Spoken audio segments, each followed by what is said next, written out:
So I'm reading out of the book called Sri Nanak Prakash. It was written by Kavi Santokh Singh. Kavi Santokh Singh ji was a poet of the mid 1800s. Comes from a very long lineage of Gursikhs. He was from the Nirmala Sampradaya. He was a Shimba by caste. And I think about 90% of our history comes from Kavi Santokh Singh.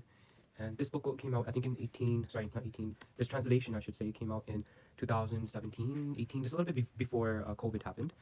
And it's written by 2019, 2019, on the 550th Avtar Purab of Sri Guru Nanak Dev Ji. And it's translated by Resham Singh and Jeevan Spal Singh. And for the first part, I think I might read alive. It's just 3 pages by Santokh Singh Ji. So this is a real life portrait of him. You can't see it because of the background that I have, but this is a real life portrait that's been colorized. And if you see, he's also wearing earrings, as Bratan Singh's did. So we will be reading this. Sri Nanak Prakash is basically a biography of Sri Guru Nanak Dev Ji, and this book has been Kavi Santokh Singh. He went into the Puratan Granths and he looked at Janam Sakhis by Balaji and other eyewitness accounts, and he wrote a whole entire book by the grace of Guru Nanak. And to this day, we still do katha of Kavi Santokh Singh Ji's writings. And those started. The Life of Mahakavi Santokh Singh Ji, based on the original Gurmukhi article written by Singh Sahib Gyani Mala Singh Ji.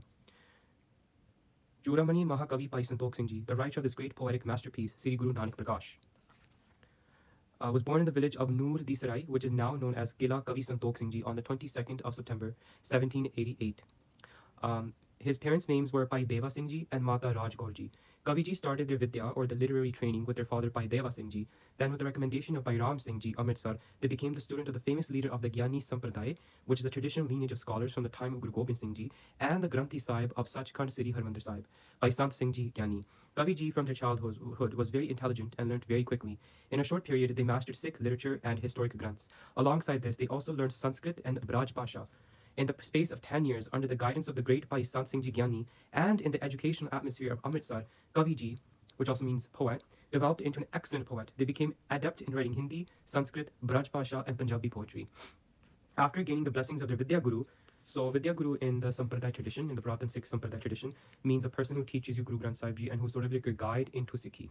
So we have Guru Granth Sahib Ji who teaches us the Satya, the Satyachit Ananda, the truth, right? And Vidya Guru is that beautiful being who gives you the knowledge of Gurbani and of the discipline and of other disciplines within the Sikh faith. So after gaining the blessings of the Vidya Guru by Sant Singh Ji, Kavi Ji went to Banaras to delve into the Sanskrit language even further. In the same way that Guru Gobind Singh Ji sent 5 Gursikhs to Banaras to receive Sanskrit Vidya, Kavi Ji headed for Kanchi at the age of 20. So that answers one of your questions. He was about 20 years old when he started learning about all this literature of the Sikh faith. Kavi Ji had already studied Sanskrit in Amritsar and was an expert in writing Sanskrit and Braj Bhasha poetry. For this reason, Kavi Ji greatly impressed the Pandits of Banaras. During that period, it was a common saying that if one was to be adept in Sanskrit, they must memorize their Vidya. There were many granths to memorize, such as the Nirukut, Nirughantu, Namala, Medini, Halayud, Anekarat, Kriyakosh. But it was the Amar Kosh, a very hefty Sanskrit encyclopedia or dictionary, which Kavi Ji preferred. So back in the pre-British era, or during the British era, around Sri Harmandir Sahib, you'll see many structures or towers called the bungas. So the bungas were centers of learning. There were particular bungas associated with each type of art or each type of discipline within the Sikh faith. And unfortunately, SGPC destroyed them. Harpreet Singh, not a lot of people know that. So yeah, anyway, SGPC destroyed them, and also the British people destroyed a lot of them, unfortunately. There's one very popular one called Baba Atul Rai Ji Gurdwara Sahib, which has frescoes. There were many granths to memorize. To make this volume accessible to those who did not read Sanskrit, Kavi Ji started the momentous task of translating it into Braj Bhasha.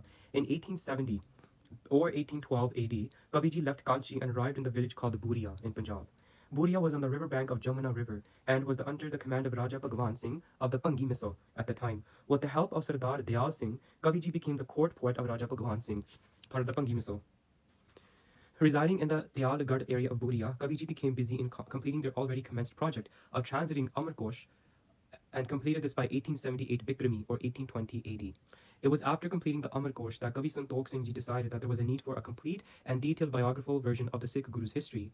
Kavi Ji decided to start with the history of Sri Guru Nanak Dev Ji. Arriving in Sri Amritsar Sahib, they started searching for the authentic manuscripts of Sri Guru Nanak Dev Ji's history, including the Janam Sakhi of Sri Guru Nanak Dev Ji by Balaji, Gyan Ratanavali, which is written by Gurdas Ji and it's part of the Gurdas Ji Jawara, and the Janam Sakhi of Sri Guru Nanak Dev Ji by Mani Singh Ji Shaheed.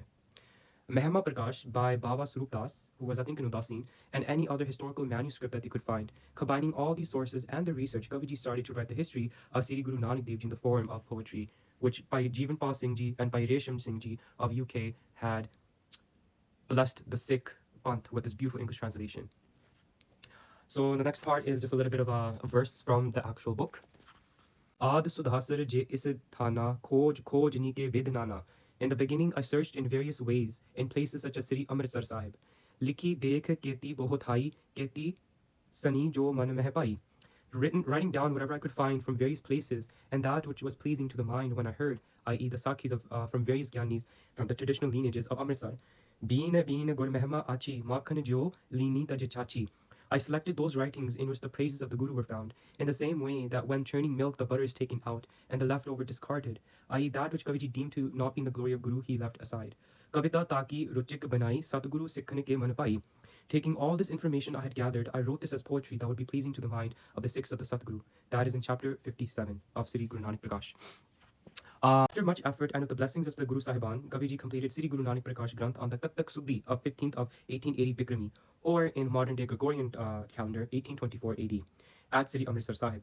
After completing the Sri Nanak Prakash Granth and with the blessings of their teacher Bhai Sant Singh Ji, Kaviji was sent to Maharaja Karam Singh of Patiala and became a court poet. At that time, the Sikh Rajas had interest in keeping great poets in their courts, similar to how Sri Guru Nanak Dev Ji, Guru Gobind Singh Ji kept a minimum of 52 poets in their court at Sri Anandpur Sahib.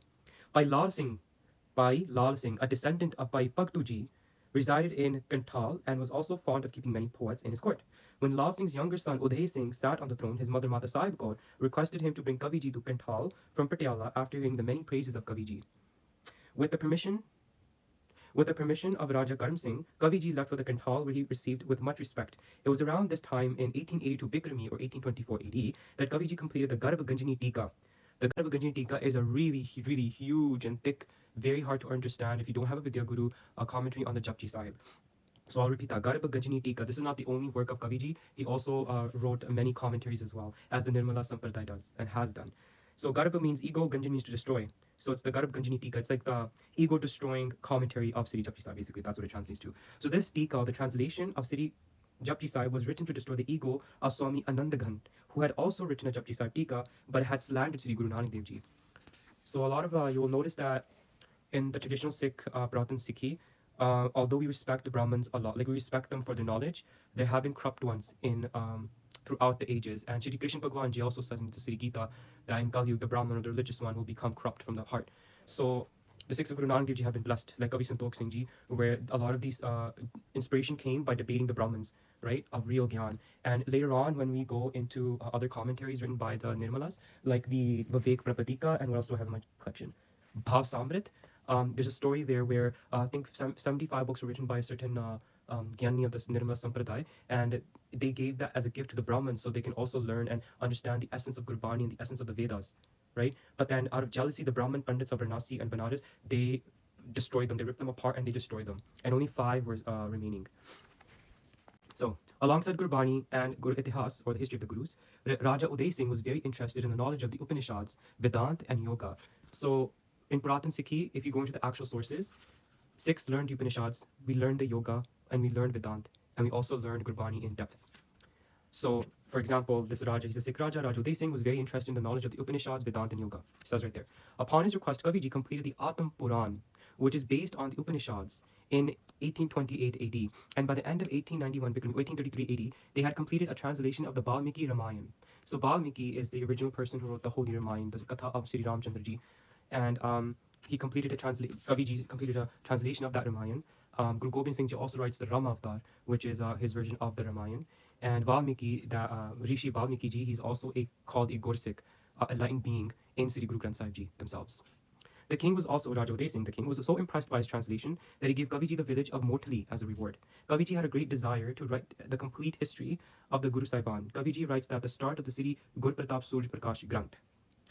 So Sri Nanak Prakash is like you can call it like, so this Sri Nanak Prakash is literally just this much of a huge voluminous of the history of all the Gurus up until Guru Gobind Singh Ji. And Sri Nanak Prakash is volume 1 is just like half of that, half of Guru Nanak Dev Ji's history. So the rest, unfortunately, is only in the original language. Translations I heard are on their way, but if you have this much of like history to translate from Brij Bhasha, which we don't use anymore, it's gonna take a few years to complete. So this is very, very special, especially that I got gifted from Gursix. Okay, so the beginning. First I'd written. So this is Kaviji writing about the Sri Nanak Prakash. First, I'd written the history of Sri Guru Nanak Dev Ji in poetic stanzas. I had the desire of my heart to write the history of the other 9 gurus, but after completing Sri Nanak Prakash, I was not able to. In brackets, i.e., this is something Kaviji had only had a chance to do after. Kaviji writes how difficult it was to collect the sources for writing the Guru's history. Sri Guru ko itihas jagat mein hai, ral mil rahe ho ek thal sab na hai. The history of the great Guru Sahibhan cannot be found in this world in one place. It must be searched for in many different places. Jim sikta mein hai ki kanchan mile, ban davla lathe pale. Gold is found by sieving the sand over and over. Those who want to find the gold eventually find it. In the same way, I will search and save out the history of the Guru Sahibhan available in this world and write it all down. In order to make my speech fruitful, I am writing the supreme glory of the Satgurus. Pani safal karne ke karan, karhon Satguru, suras ucharan.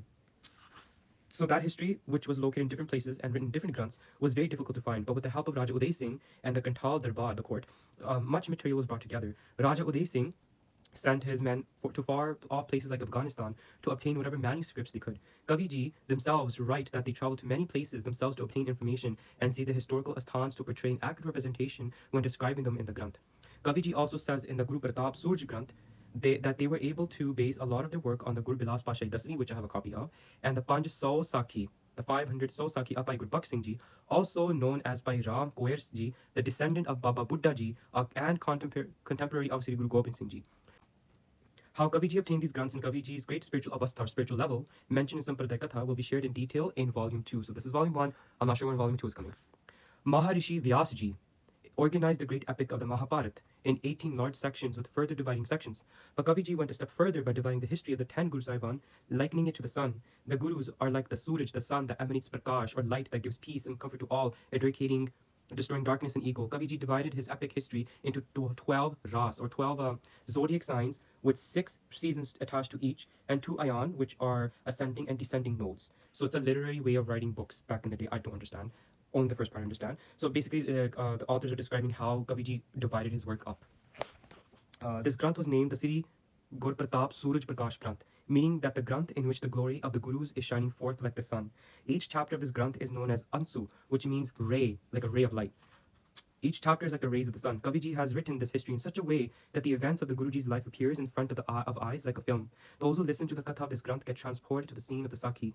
History isn't just for our knowledge to debate on TikTok, slander somebody, or to say how great I am. That's not what these Sakhis are for. These Sakhis are for your devotional worship and your advancement in spirituality. After the effort of around 20 years, Sri Guru Pratap Surj Granth was almost complete when Raja Uday Singh passed away on the 14th of March 1843 AD at the age of 35 years old and without descendants. From 1833 to 1843 AD, there was peace in the kingdom of Kantal, due to which Kaviji had continuously worked on the writing of the Granth here that we're reading without any disturbance. Kaviji was near to completing the history of Sri Guru Gobind Singh Ji when Raja Uday Singh died and the British saw the chance to annex Kantal into the empire. Kaviji writes that during that time the British started to loot and plunder Kantal. However, with the grace of the Guru, he remained unharmed and was able to work on the Granth. 3 months after this incident of unrest in Kantal, Kaviji completed his magnum opus as written in the end of the Granth. So we're almost at the end of the introduction. Savan meh is Granth ki pai samapat aaye, bigin brind te baj rahe Sri Kartar Sahay. In the month of Savan, which falls from July to August, and the year was 1843 AD, this Granth was completed with the grace of the Supreme Creator. I was saved from many different obstacles. Alongside the completed Granth, an identical copy was also created. Bhai Santokh Singh Ji placed the Granth on a beautiful palki palanquin and took it to offer to Sri Akal Takht Sahib. Such was Kaviji's humility that after creating such an amazing Granth, he offered it at the feet of the Guru. Kaviji offered the Granth to Bhai Gurmukh Singh Ji of Sri Akal Takht Sahib, who was the son of his Vidya Guru, the Bhai Sant Singh Ji Gyani. Sadly, during the Anglo-Sikh Wars, let me do a little side note again. Sadly, during the Anglo-Sikh Wars, Amardeep Singh's books are very good with that research. He's also from the UK and he's done extensive research on the Anglo-Sikh Wars as a side note. After the murder of Maharaja Sher Singh, one of the sons of Maharaja Ranjit Singh, and by Gurmukh Singh Ji, these copies of Suraj Prakash were stolen by the Dogras. So the originals were stolen by the Dogras.